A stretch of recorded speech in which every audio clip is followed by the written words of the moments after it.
Good afternoon, everybody. How are you all today? Busy day.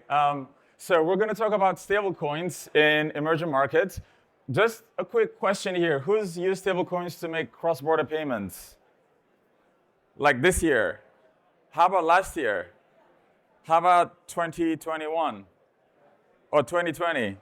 Okay, so I want to talk about this because Africa has been very early in the stablecoin adoption curve. Now here we're sitting in New York. You might be thinking, Africa is so far away from here. It is a very small market in dollar terms. It's too risky, it's too complicated. We might as well just ignore it, right? It's kind of considered a flyover region when we think about stablecoins. And I'll explain to you why it actually matters to you and a lot of the work you're all doing here and some of the nuances of how money moves on the continent.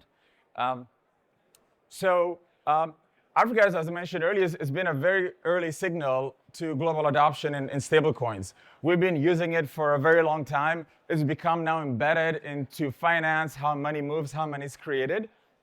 And just to give you a sense, from 2024 to this year, the percentage of people who are actually using stablecoin as a proportion of the entire crypto market has increased. And a lot of these numbers are kind of abstract because it's really hard to get the most accurate data because the beauty of crypto is that it's borderless, right? You cannot track self-custody amount of money moving around. So a lot of data that we're using, they're actually the ones that are happening in centralized exchanges. And what's happening outside of that is a lot harder to track, but I'll tell you that. So we've been using it for cross-border payments. We've been using it integrated into traditional finance. Crypto cards were huge across the continent a very long time ago. So when you think about an African market, a lot of these primitives, the content is a signal for what's coming ahead in terms of the adoption curve when we think about new financial primitives. And the other reason why I think we should care a lot about this is that here in the Western world, pretty much most people I talk to dealing with stablecoins, they're trying to get the market share of traditional finance. And it's happening, but that's a really hard battle. In Africa and many emerging markets, when we look at a lot of these financial primitives, we're actually building the products that are filling gaps our banks have left. So we're not, at the moment, trying to take their market share. We're doing the things that they're not currently doing. That has a very fundamental difference in how you build, what pace you can go through, and what are the defendable moats that a lot of these startups are building. Let's look at a few examples that actually matter. Now, when we think about stablecoins in emerging markets, it's a predominant narrative that we see, and I hear it in every podcast of people talking about stablecoins. But we hear about people using it for remittance. So you got somebody working in the US and sending money back home, or we hear about the software developer working online, and stablecoins is the only way for them to receive money. But actually, one of the most fundamental uses and where the deepest volume is at is actually trade finance. These are people importing and exporting goods and services, everything from these types of t-shirts to oil and gas to like internet, like Starlink, and all types of businesses that are basically all these economies rely on. And the first thing to note and understand is that our banks lend to governments and extremely large corporations. Now, those players only make up 10% of our economies. The remaining 90%, they are SMEs and mid-market players. They don't get letters of credit from our banks. So the fundamental value proposition of a bank is missing to 90% of the economy. And now asking that 90% of the economy to use the same banks to move money across borders, what that leads to is actually trapped cash flow. You trapped your money, and that's the best business model of banks, right? The longer you keep float, the more you can lend it, the higher the profit through it. But that is at odds with the need of that 90% of the economy. So what that means is, as a business, you don't have liquidity velocity, you're strapped for weeks, and with highly volatile currencies, you're being exposed to FX risk. So when stablecoins come in, it's actually you're increasing the speed of value flow, it's instant settlement, and it is happening at a very smaller fraction of the price that you'd pay for banks. So the value proposition of a bank that does not lend to you, but wants to have you use the infrastructure to move money around the world, it is actually a loss-making value proposition for a lot of businesses. That's one of the fundamental reasons why a lot of businesses are using stablecoin-powered products, because it saves them a huge cost, and they're actually saving money from not being exposed to a lot of that risk.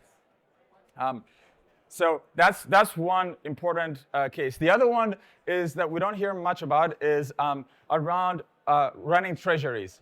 So if I operate a business across multiple jurisdictions, what I have to do with traditional banking is I have to keep money in multiple currencies as float across different banks. My business then becomes FX risk management as opposed to actually business management.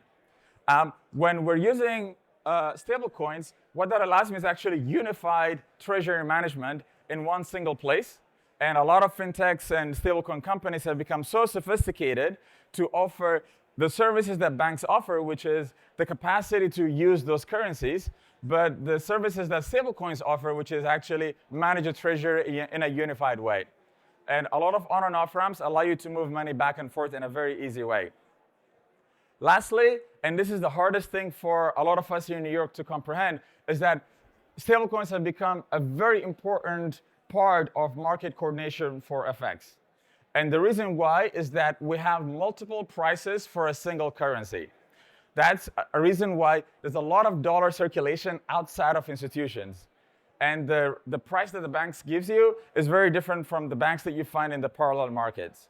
What stablecoins have done is they've basically aggregated and coordinated all this liquidity on-chain, right? So that's the unique element of it, in order to actually drive a lot of payments and a lot of value circulation.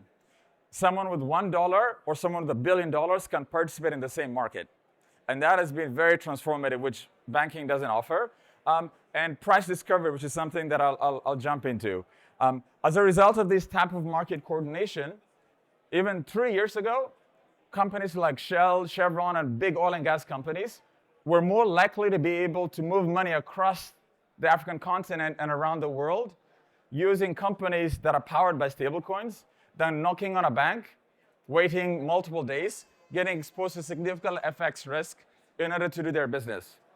So this has been one of the core foundational elements of the stablecoin trajectory on the continent. Now, this is a beautiful graph I've used from one of our portfolio companies, Spotflow. It just shows you, like, even with stablecoins, how money actually moves. On one side, you have a business. That business has a bank account. Now, that bank serves mobile money companies. Some of you might have heard M-Pesa, MTN, and these are business like telcos that basically use the phone number as your pseudo bank account with a trust account at the bank.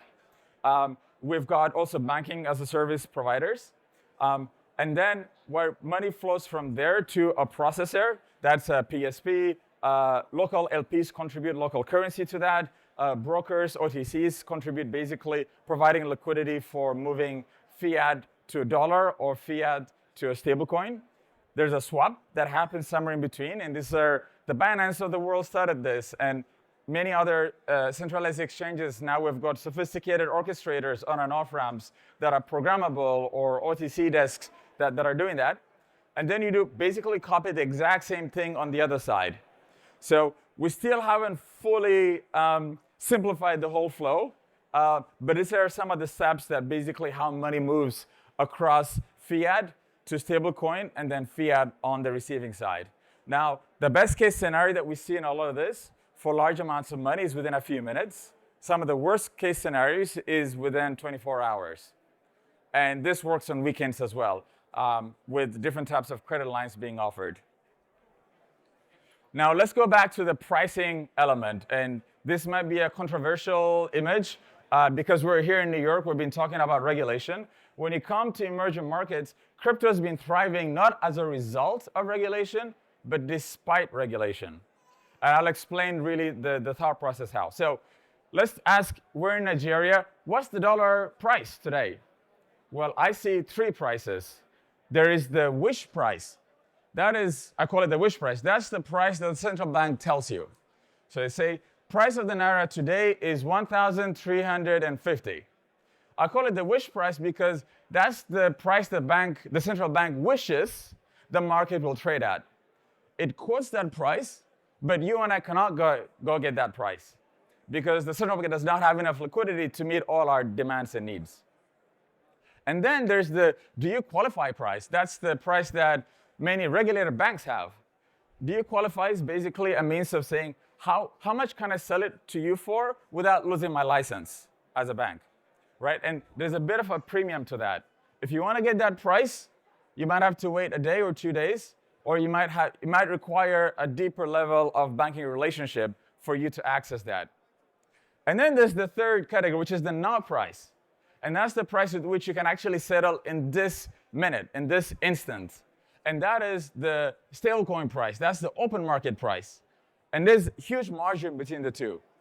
To give you some reference points, in Nigeria, that margin has ranged anywhere between 2% to 25%.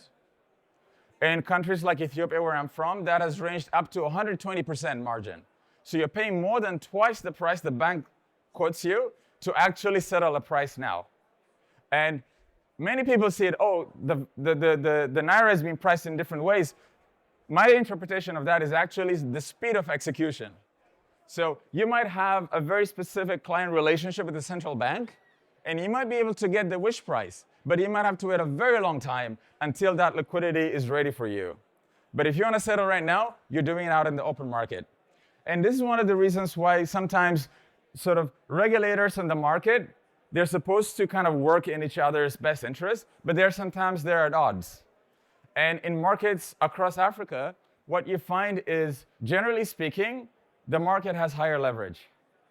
And what that means is, from the smallest to the biggest institution, just ask, what price are you settling at?